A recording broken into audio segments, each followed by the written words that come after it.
যেই মানুষটাই আপনাকে বেশি বেশি সন্দেহ করে ওই মানুষটাই কিন্তু আপনাকে সব থেকে বেশি ভালোবাসে।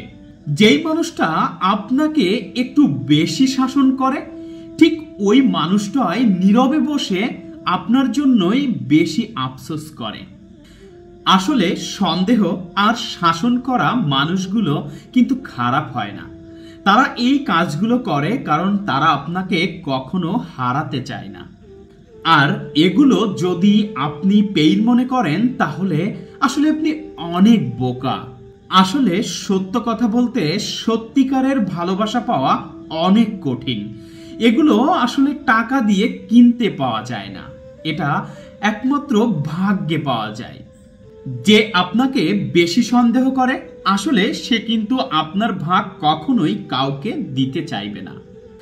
সন্দেহ করা যদি আপনার কাছে প্যারা লাগে তাহলে আসলে ভালোবাসা কিন্তু আপনার জন্য না। কারণ যে মানুষটা আপনাকে কোনোভাবেই হারাতে চাইবে না তার জীবন থেকে, সেই মানুষটাই কিন্তু আপনাকে নিয়ে সবসময় সন্দেহ করবে। আর এটাই কিন্তু স্বাভাবিক ব্যাপার।